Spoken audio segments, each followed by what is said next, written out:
Shalom, saudara dan saudari yang terkasih dalam Tuhan kita Yesus Kristus. Marilah kita luangkan waktu beberapa menit untuk berkencan dengan Tuhan saat ini, agar dari hari ke hari kita semakin dekat dengan Tuhan, sehingga hidup kita semakin diberkati dan menjadi berkat. Kencan dengan Tuhan, Senin 24 Maret 2025. Bacaan dari surat pertama Rasul Paulus kepada jemaat di Tesalonika, bab 5 ayat 18. Mengucap syukurlah dalam segala hal, sebab itulah yang dikehendaki Allah di dalam Kristus Yesus bagi kamu. Demikianlah sabda Tuhan, syukur kepada Allah.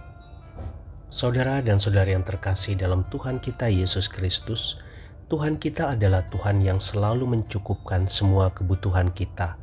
Dia menjaga kita, memberikan kita kehidupan, tempat tinggal, makanan, minuman, dan udara untuk bernapas. Tuhan juga memberikan kita pekerjaan yang menghasilkan berkat bagi kita. Pertanyaannya, sudahkah kita mengucap syukur atas semua itu?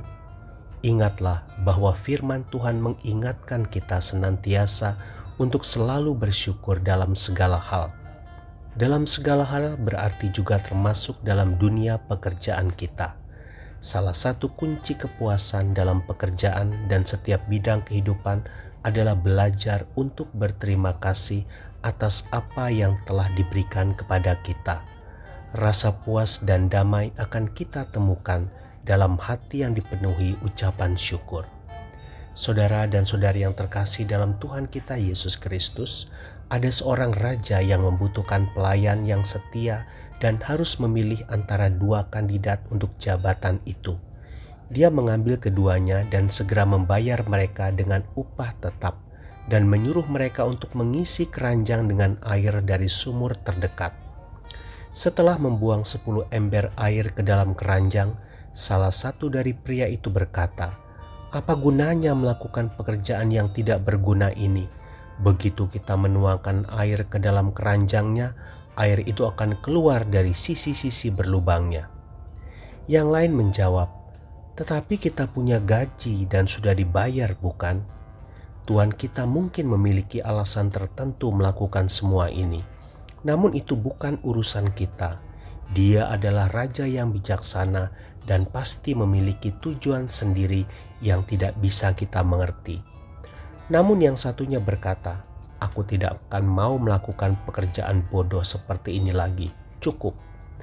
Si penggerutu itu pun pergi sambil melemparkan embernya. Pria yang satunya lagi melanjutkan pekerjaan sampai dia berhasil menghabiskan semua air di sumur. Dia melihat ke dasar sumur dan tersentak kaget karena melihat sebuah cincin berlian milik sang raja.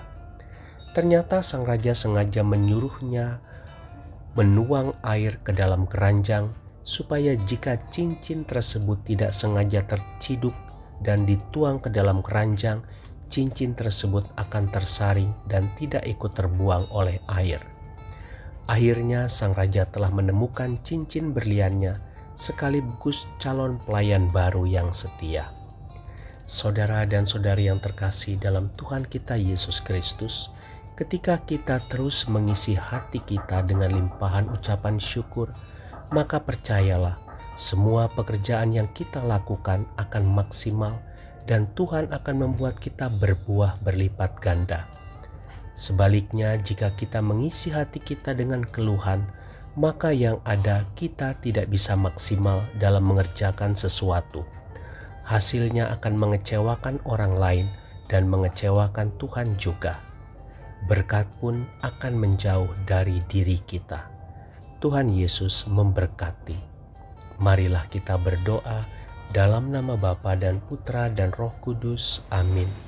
Tuhan Yesus, aku bersyukur untuk pekerjaan yang Engkau percayakan kepadaku. Mampukan aku untuk menyelesaikannya dengan baik. Amin. Dalam nama Bapa dan Putra dan Roh Kudus. Amin.